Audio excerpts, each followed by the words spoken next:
ground mobility vehicles, which are modified Humvees. As the ground assault force prepares to assault over the bridge, you will also see the maritime assault force entering the area aboard 2 11-meter rigid hull inflatables under the armed escort of the MH-6 Little Bird. This force consists of personnel from Colombia, Finland, France, Ireland, Jordan, the Netherlands, Peru, Romania, Spain, and the United States. The mission is to eliminate any enemy resistance, rescue the hostage, and gather valuable intelligence before departing the area.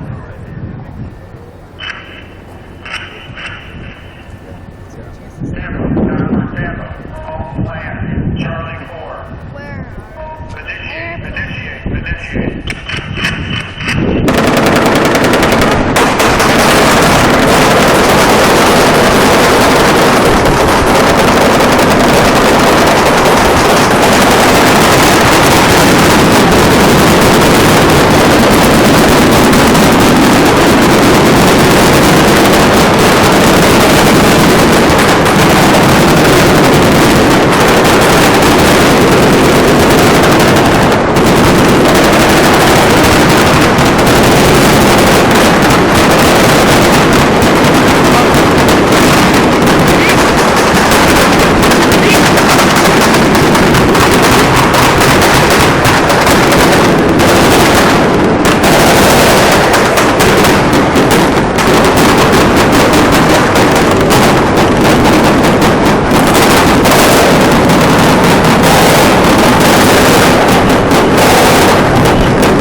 They will be rappelling down from the roof. Ladies and gentlemen, if you are located between the Tampa Convention Center and the Village Good Sale Pavilion, please, for your safety, stay clear of the personnel and allow them room as they move through the crowd.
Ladies and gentlemen, you can now see you'll shortly see the Black Hawk helicopter returning Jack's building crew from the yacht. They will use a special patrol, insertion, and extraction system to pick up the crew.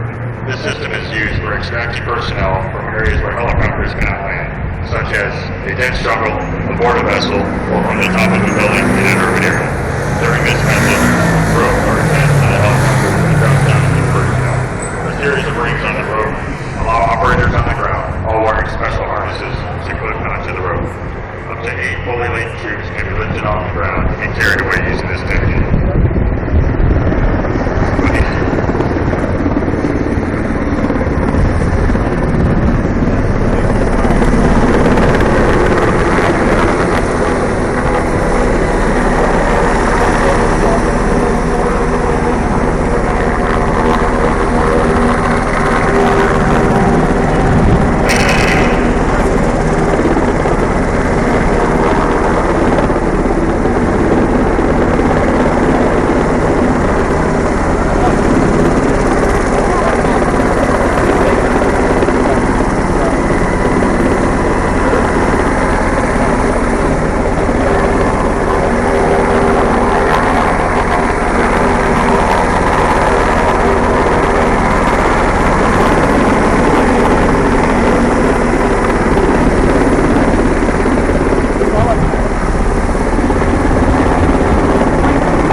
Yeah.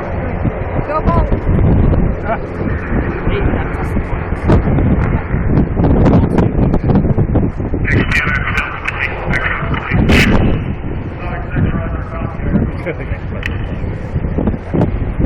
Just in case.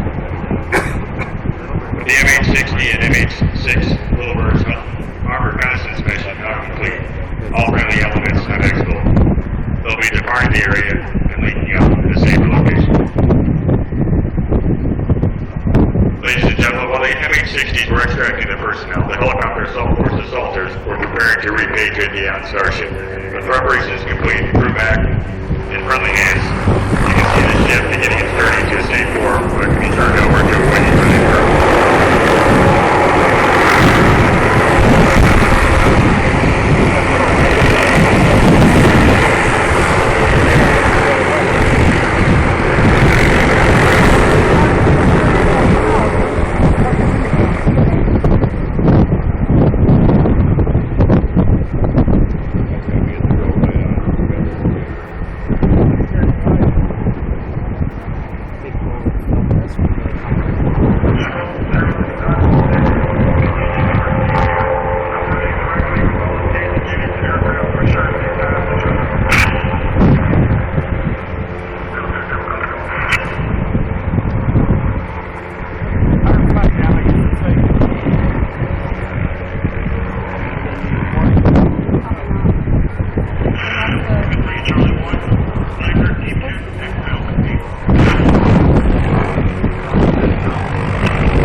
Ladies and gentlemen, while we do have one more event to show you today, the Expo of the Forces includes the tactical portion of today's demonstration. Let's have a round of applause for our combined interagency task force and special operators.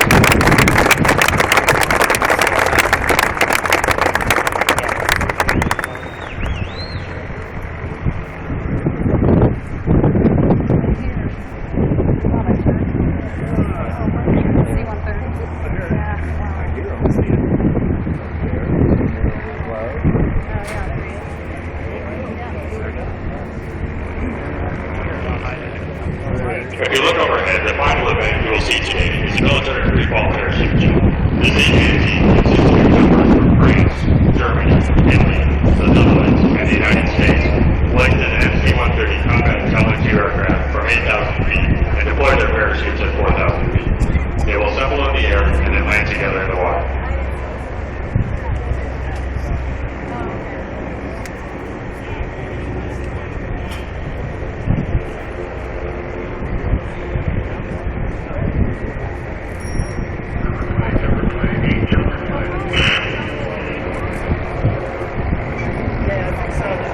Considered to be one of the military's most demanding and potentially hazardous advanced skills, military free-fall parachute operations are used to infiltrate enemy areas under the cover of darkness to avoid detection or to jump in where aircraft cannot land. Special operations military free-fall personnel are taught to conduct high-altitude, low-oblique missions by exiting an aircraft at altitudes up to 30,000 feet. Typically, the parachute is free-fall to about 4,000 feet from ground level before deploying their chutes. A similar activity is known as high-altitude, high-opening parachute missions, in which parachutists exit at high altitudes and deploy their canopies using highly maneuverable body parachute systems to silently travel distances of more than 50 kilometers.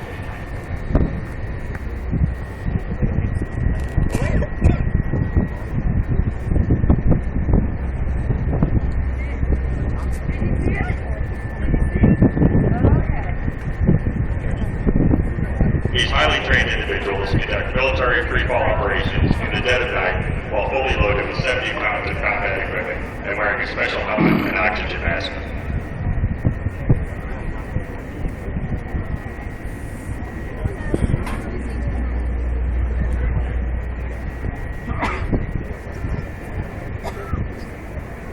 The jump platform used in today's demonstration is a highly modified variant of the C-130 Hercules aircraft.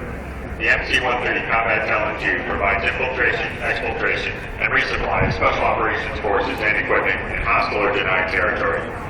Secondary missions include psychological operations and helicopter and vertical lift air refueling. The Combat Talent 2 has a crew of 7 and can hold up to 52 combat parachutes. It has an advanced terrain-following terrain avoidance radar, a top speed of 300 miles per hour, and an unrefueled range of 2,700 nautical miles, allowing it to deliver personnel and cargo deep in enemy territory with pinpoint accuracy both day and night and in adverse weather. The jump master duties for today's jump are being conducted by an Air Force Special Tactics Combat Controller.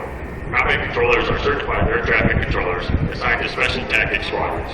The mission of a combat controller is to deploy undetected into combat hostile environments to establish assault zones or airfields, while simultaneously conducting air traffic control, fire support, command and control, direct action, counterterrorism, and humanitarian assistance.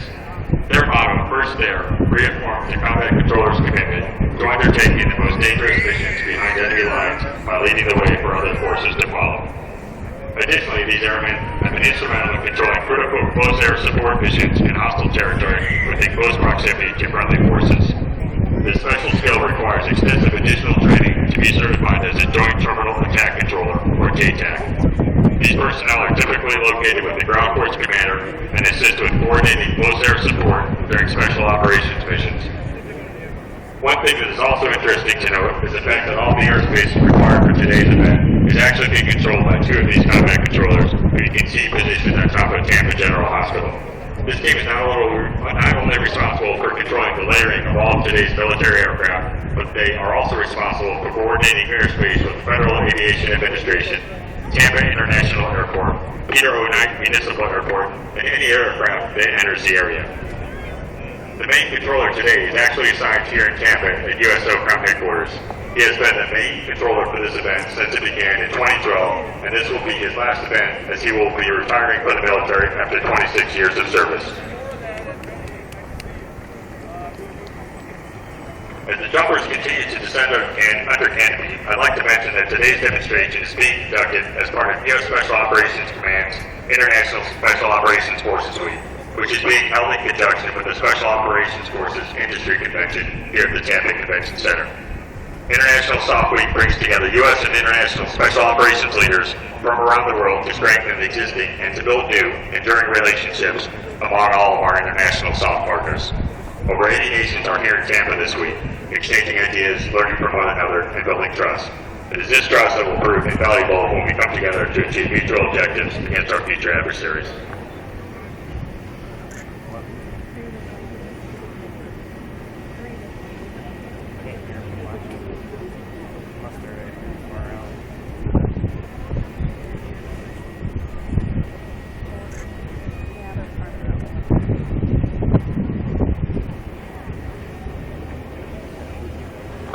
As the last jumper is landed in the water, you will see that several boats will be involved in pulling the jumpers and their parachutes from the water.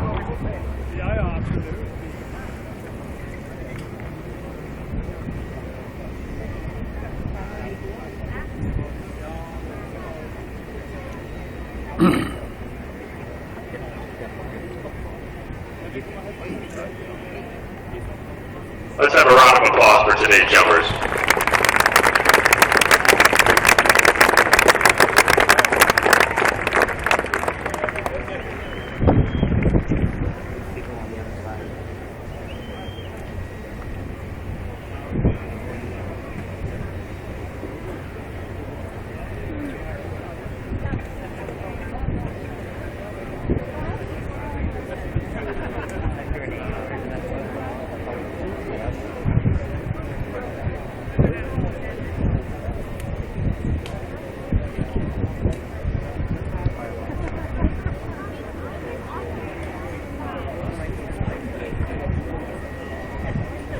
Ladies and gentlemen, please direct your attention to the returning Bridget Hole inflatables, where you will see our hostage, played by Tampa Mayor Bob Buckhorn, returning to the convention center grounds. He's my hero.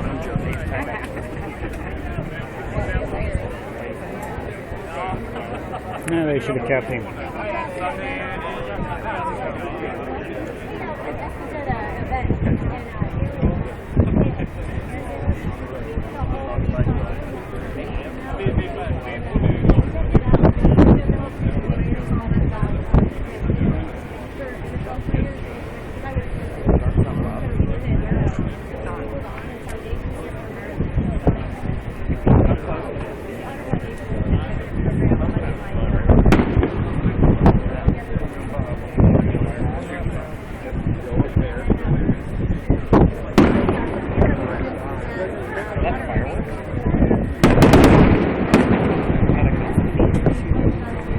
Oh, really?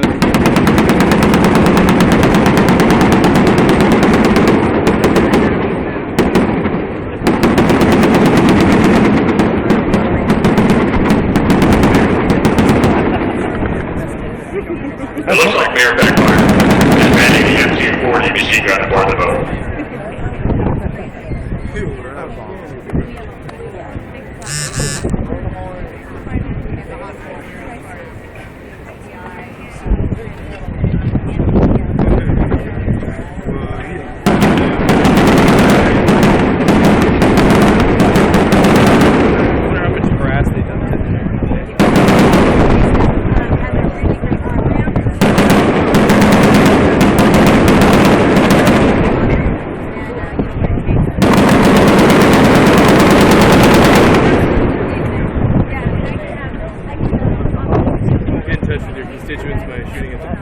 Yeah, nice. Shooting all the bystanders.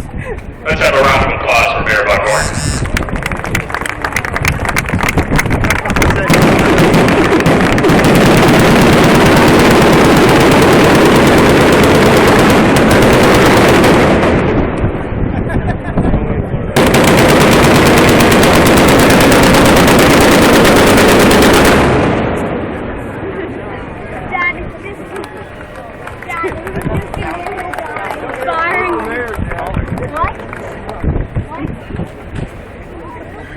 One more interesting fact to consider about today's events is, as impressive as all of this is, it's even more impressive when you consider that these teams had emerged in tactics, techniques, and procedures from 14 different nations, overcome language barriers, and choreographed this entire demonstration in about 4 days. You're presently looking at some of the finest special operators in the world. Please give them another round of applause.